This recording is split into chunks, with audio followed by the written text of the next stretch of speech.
Welcome to the Green Wasp Removal YouTube channel. This is part 7 of the Polistes Dominula European Paper Wasp Nest Development Series, documenting a complete season for this nest from the time it was discovered in May of 22 through November of 22. For the best viewing experience, you may want to check out our YouTube channel playlist to look at all the previous parts of this series prior to watching this particular section of the series. We also recommend you set your viewing settings on YouTube to the highest image quality possible, otherwise YouTube's default setting is often the lowest quality image. To set YouTube image quality, click on the gear icon, then the quality setting, and then choose the highest setting you can get, 720, 1080p, whatever it is. Let's begin with a 5-minute preview of this series. This video was shot in the USA, in the state of Indiana, and North America. In this series, we show you the entire life cycle of a European paper wasp colony. That's Polistes Dominula, from the time the nest was discovered in May of 22 with about a dozen cells on it, built by these two co-foundresses you see here, all the way through midsummer when it peaked in size with over 200 cells built on the nest, till the end of the nest life cycle in October-November of 2022, when it wound down and the population died off and flew off to mate. We'll show you the cell count that were visible during each of the growth stages it went through. It was fun to document how fast they were building out this nest. We'll show you all the drama these two co-foundress queens went through as they defended their nest from predators of all sorts that wanted to eat their eggs or larvae or parasitize their nest. We watched them fight off spiders and mites and ants and parasitic insects. The ants in particular were very aggressive and they kept attacking the nest.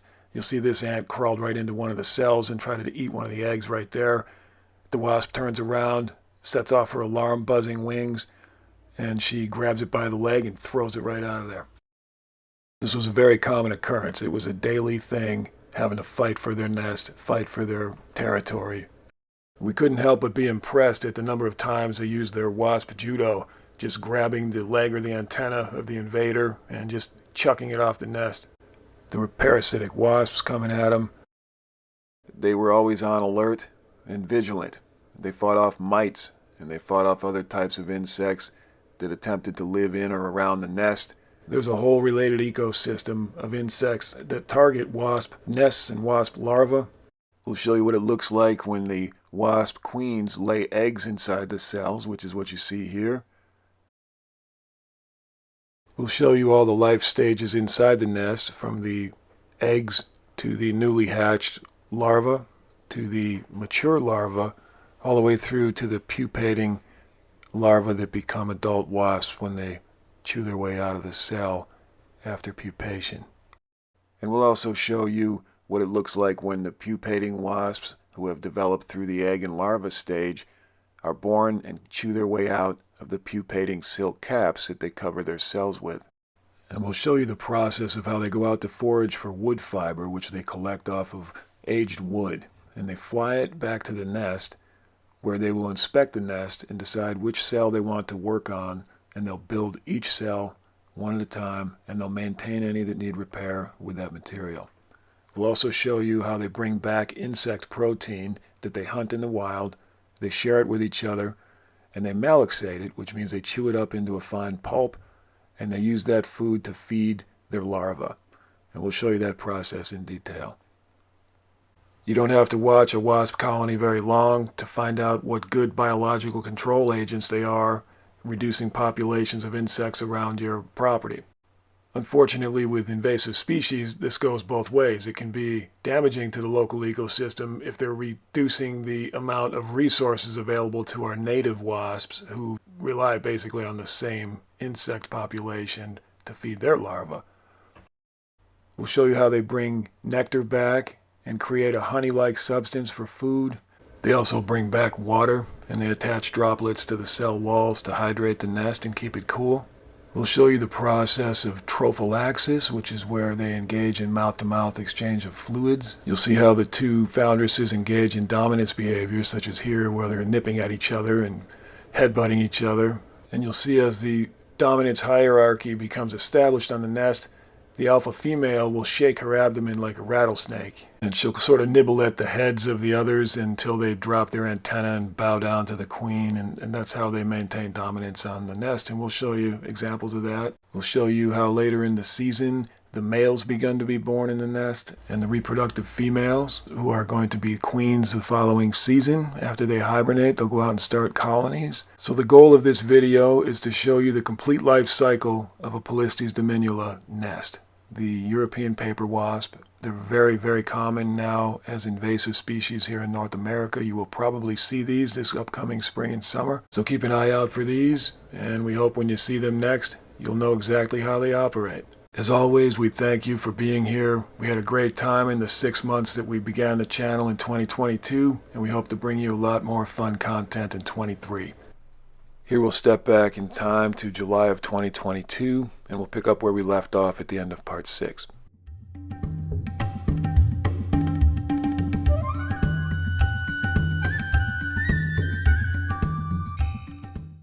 We'll start part 7 on July 1st of 2022. We estimate at this time there was over 90 plus cells on the nest. We saw about 87 of them in this count from this angle. Here on July 1st, we only got about 30 seconds of footage. We just wanted to get a real quick look at the side and underneath view of this nest. The nest still appears very healthy and viable, and it seems to be thriving.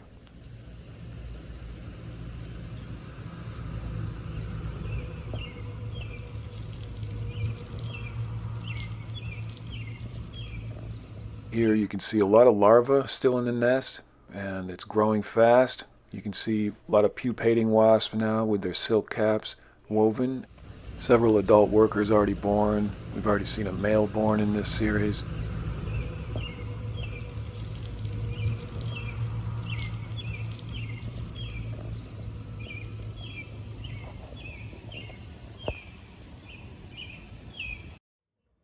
Here on July 2nd of 2022, the following day, we shot from this angle for about 30 minutes, so we'll show you this edited clip of that day. And what we saw was a lot of activity on the nest. There was a lot of foraging for food. There was a lot of foraging for fluids and nectar. There was a lot of foraging for wood pulp to build cells on the nest, and several new cells were built. So overall, this nest looks very good. So far, it's developing just like it should throughout the peak season here coming up, and all is well.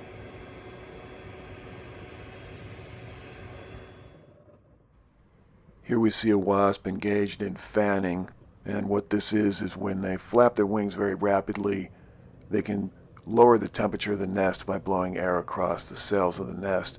This is part of their thermoregulation of the nest to keep the temperature under control. When it gets very hot, they need to lower the temperature in the nest to protect the larvae and the pupating wasps and the eggs. So they'll do this by fanning the nest. They'll also drop off a lot of water and let the cool water evaporate, and that evaporative cooling effect will drop the temperature in the nest. So they do several techniques to thermoregulate the nest. The way they build the nest underneath overhangs and in protected positions is also part of the thermoregulation. They know not to build their nest in direct sun, and they'll usually be in a position where shade will protect it from overheating. Here we see a forager return with food for the nest. This is insect protein, and it will feed this to the larva here after it malaxates it a little bit. We'll slow the footage down here. You can see the wasp take the food and lean into a cell with it, and the larva will probably eat that entire chunk of protein. It's a pretty good sized meatball, but the larvae are mature enough now to handle that. Here a wasp returns to the nest with some wood pulp. This it collects in the wild from weathered wood sources like patio decks or garden stakes or fences, sometimes dead wood, natural tree limbs, that kind of thing. Just depends. But you can often see them on the surfaces of old grayed out wood in the summertime, and they're collecting their wood fiber there. Here it's inspecting the nest to figure out where it wants to start building a cell. She ends up working a little bit on several different cells, so we'll speed up this footage and you can watch her work. The wasp inspects very carefully each part of the nest, Sometimes they'll extend a cell, make it taller, so that the larva inside that cell will have room to grow into pupating wasps. Sometimes they'll repair damage on the nest. This time of year, there's constant construction happening all over the nest. There's a lot of foraging happening for hunting as well. So this time of year, there's a bunch of active foragers who are now adult and starting to support the nest. There's also a lot of larvae. So the larvae need to be fed a lot of insect protein. So what you see in this clip is a lot of food coming into the nest. You'll see a lot of meatball deliveries, basically. And what that is chewed up insects, which they will feed directly to the larva mouth to mouth. We'll just watch this in real time because there's a lot of activity. Feeding, checking on the larva, also getting drinks of fluids from the larva because the larva produce that sweet carbohydrate fluid, sort of like a saliva they produce that the adult wasps will drink. So you're going to see a lot of that two-way feeding going on in this clip. You don't see the larvae directly, but they're in there. You just can't see them because of the angle of the camera. But each time the wasp dips their head down into the cell, they're going face to face with the larva to exchange fluids, protein in exchange for those sweet fluids. You see another protein delivery here, and the wasp comes back with a sizable chunk of insect meat and is malaxating it here. Watch how she uses her forelegs like we use our arms and hands. They have pretty incredible dexterity with their limbs, as you can see here. She finishes malaxating the meat, and now she's looking around for larvae to feed it to. She's leaning into a cell here to drop that meat off. She'll malaxate it a little bit more. She'll just go cell to cell, feeding hungry larvae with it until it's gone, and then she'll go out and get some more. So they'll go back and forth all day, every day, to support that larva. You see them coming and going. If you're ever near one of these nests, just stand by for a moment and watch it for a few minutes. You'll see wasps coming in, coming out, delivering food, delivering wood pulp, building cells. The goal of these videos is to allow you the chance to understand what you're seeing on these wasp nests, so that when you go out in the field on your own and you come across a wasp nest, maybe on your own property, you can assess it and you can watch the behavior and you can better understand what you're seeing. The more we understand about the nature and the world around us, the more we're clear on the value it has and why it needs to be protected. With invasive species like Polistes Dominula, sometimes they're better off being removed. Other times, if they're the only wasps in the neighborhood, then they are the ones we need to get the job done in reducing the insect population around that ecosystem. So it all depends. Here we see another wood pulp delivery.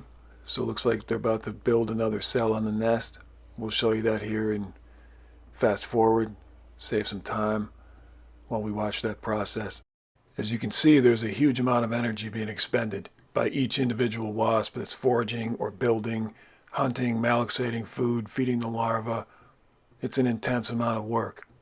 And they go at it at kind of a frenetic pace this time of year, and the nest size is really increasing all the time.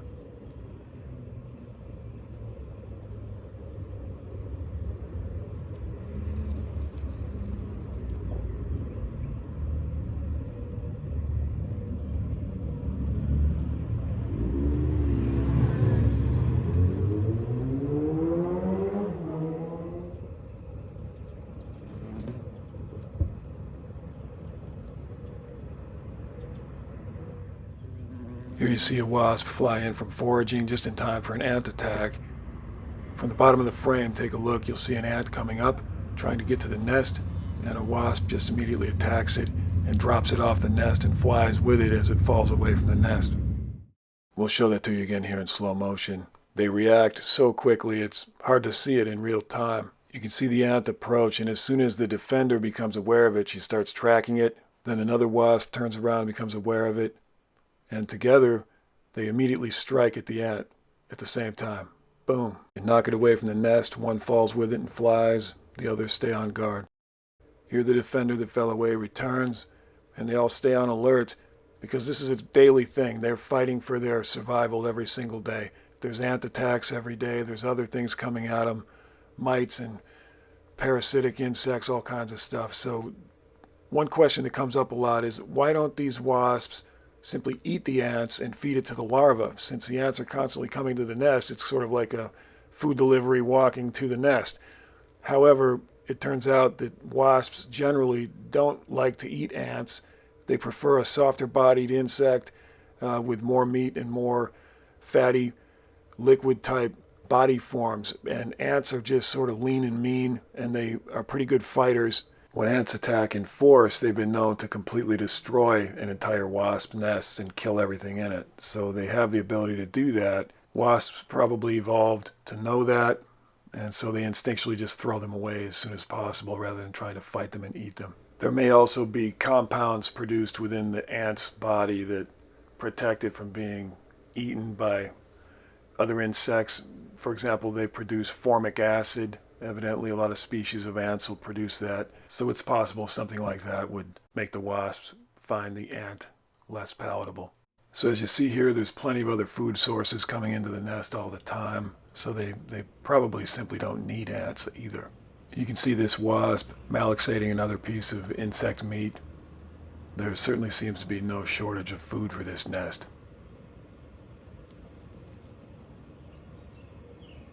Here she's feeding the larva. She'll go from cell to cell, malaxate it a little bit more, and just feed as many larvae as she can until she runs out of food.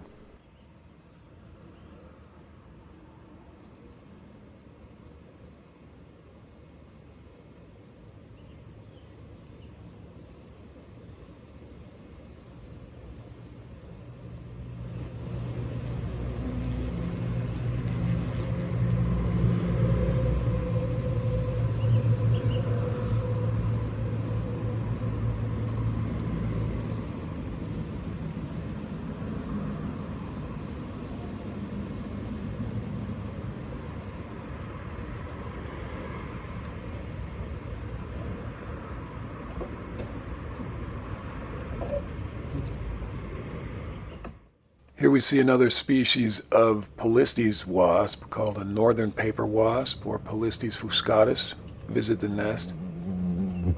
You can hear it first explore the camera, and then it approaches the nest. We freeze the frame here to show you the color variations between the Polistes Fuscatus and the Polistes Dominula. As you can see here, the Polistes Fuscatus, the native wasp, has a lot more red colors in it, red-maroon. The Fuscatus is a native wasp, very beneficial to North America. Has a lot to do with the biocontrol of other insects in this ecosystem. And the invasive species are these guys, the European paper wasp, or the Polistes Dominula. So the Fuscatus is being displaced in many areas by these, the European paper wasp, Polistes Dominula. And we did see later this season the Fuscatus nest failed, and the Polistes Dominula nest thrived. So we did take images of that failed nest. We did a series on that Fuscatus, and we'll be posting that in the future. But that doesn't bode well for the local native wasps here in northeast Indiana. Meanwhile, here on the left of frame, you see another cell being built by a wasp that is partially obscured by the rest of the nest, but she's busy back there building a cell, as you can see. And the foragers continued very actively on this day. You'll see a couple returning here with food and with nectar, protein for the larvae. It was a very busy time for this nest. As we watch her build her cell there in the background, you'll see a couple more foragers returning. They return and they leave several times over the next few minutes. So over the next 5 minutes or so of this video, until it comes to an end, we'll just let you watch the foraging activity, the nest building activity, and let you hear the ambient sounds of the neighborhood they were in. And we'll catch up with you at the end of the video.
That wraps up the footage that we shot from July 1st and 2nd of 2022.